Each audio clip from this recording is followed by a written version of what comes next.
Olá, sejam todas muito bem-vindas para o nosso terceiro e último vídeo da lição 3 do nosso livro. Desde já eu quero agradecer muito a todas vocês que acompanharam essa série até aqui. É a primeira vez que eu faço esse tipo de trabalho de produção de vídeo, mas para mim tem sido de grande aprendizado. Para quem ainda não assistiu os 2 primeiros vídeos dessa série, eu vou deixar o link aqui na descrição desse vídeo e também nos cards. Então vamos lá iniciar nossa lição.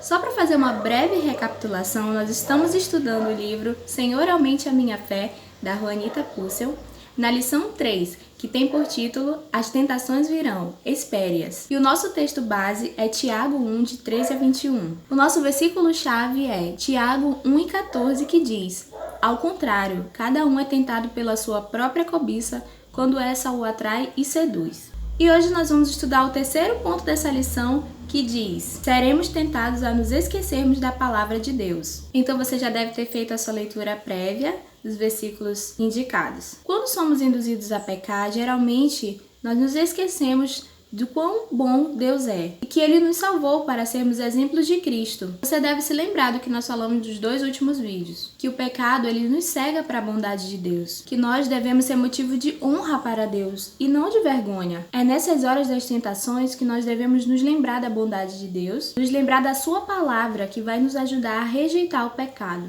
Mas não é isso que a nossa natureza pecaminosa e Satanás querem. Eles querem que nós esqueçamos da palavra de Deus. Então agora nós vamos para a pergunta de número 15, que foi respondida pela irmã Lene. Por que deveríamos estar prontos para ouvir a palavra da verdade? No versículo 19. A irmã Lene respondeu da seguinte forma: porque quando estamos prontos para ouvir a palavra de Deus, exercemos o fruto do Espírito. Nós sempre devemos estar prontos para ouvir a palavra, porque ela nos ajuda apontando os nossos erros, ou pode até mesmo nos impedir de errar. E sem dúvida, os frutos do Espírito serão uma consequência. Vamos então agora para a pergunta de número 16. O que prontos para ouvir, tardios para falar, tardios para se irar, tem a ver com as nossas propensões a pecar? A irmã Lene respondeu da seguinte forma: por mais que o homem se esforce para fazer o que é correto, a justiça dele para Deus é igual a nada. Quando nós deixamos as tentações tomarem lugar e não damos ouvidos ao que Deus diz, preferimos ouvir a nós mesmos e aos conselhos de Satanás. Da nossa boca saem palavras de reclamação e de murmuração, e o nosso coração dá lugar à ira. A Elizabeth Elliot faz uma linda oração a respeito disso. Ela diz: Senhor, livrai-me do impulso de abrir minha boca quando eu deveria fechá-la. Dê-me a sabedoria para ficar em silêncio, onde o silêncio seja prudente. Faça com que eu me lembre de que nem tudo precisa ser dito e que há muitas poucas coisas que precisam ser ditas por mim. Lembre-se, a raiva é um aviso de perigo. A pergunta 17 diz o seguinte: como a raiva do homem atrapalha a obra de Deus?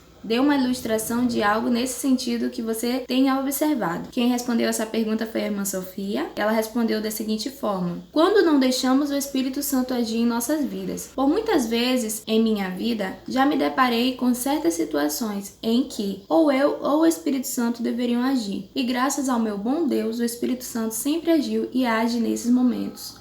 Amém. A autora coloca uma citação de Spurgeon que cabe muito bem aqui, quando ele diz assim: eu não tenho mais direito de, como crente, permitir que um mau temperamento habite em mim do que eu tenho que o próprio diabo habite ali. Então, se eu sou um crente, assim como eu não tenho mais direito que o diabo reine na minha vida, assim o mau temperamento também não deve reinar. Vamos para a pergunta de número 18, que foi respondida pela irmã Sofia também. E diz assim: como nós preparamos nossos corações para a palavra de Deus? A irmã Sofia respondeu: precisamos nos despojar de toda impureza. É verdade, temos que arrancar do nosso coração as atitudes e os pensamentos impuros. A pergunta 19 diz assim: qual é o significado da palavra implantada? Essa pergunta foi respondida pela irmã Safi. Ela diz: a palavra implantada, utilizada no versículo 20 para se referir à palavra, quer dizer que ela foi colocada em nosso interior por nosso Pai. Aí a autora faz uma nota dizendo que a palavra grega para salvar no versículo 21 também significa proteger, livrar e sarar. Isso significa dizer que somente a palavra de Deus, que foi implantada nos nossos corações, é poderosa para nos proteger. Vamos agora para a pergunta de número 20. Como a palavra de Deus salva as nossas almas? E a irmã Safi respondeu assim: Deus coloca em nosso interior para que ela nos proteja das tentações e da nossa própria cobiça, sarando-nos da impureza e maldade, no versículo 21, através de seu caráter santificador. uma vez que ela é a verdade de Deus, de acordo com João 17, de 15 a 17. Sim, a palavra de Deus pode nos ajudar a impedir que caiamos nas tentações, pois o pecado, quando não é controlado, gera a morte. Agora vai um recado do coração da autora para os nossos corações. Ela diz que arrancar as ervas daninhas é uma das últimas coisas na sua lista de preferências, mas que essas desagradáveis pragas têm ensinado muito a ela sobre a vida e o pecado. Ela diz que estava limpando seu jardim quando de repente ela se deparou com uma dessas pragas atrás de um arbusto. Essa praga estava lá escondida e quando ela ia puxar, ela pensou, ela não parece assim tão má, na verdade é até bonitinha, com essas florzinhas laranjadas. Além do mais, ela ficou preocupada de machucar as costas se puxasse essa planta com muita força. E assim ela deixou. Um mês depois, quando ela foi dar uma nova manutenção no jardim, ela ficou chocada ao ver o que ela chama de minha pequena praga. Ela agora já não estava mais escondida,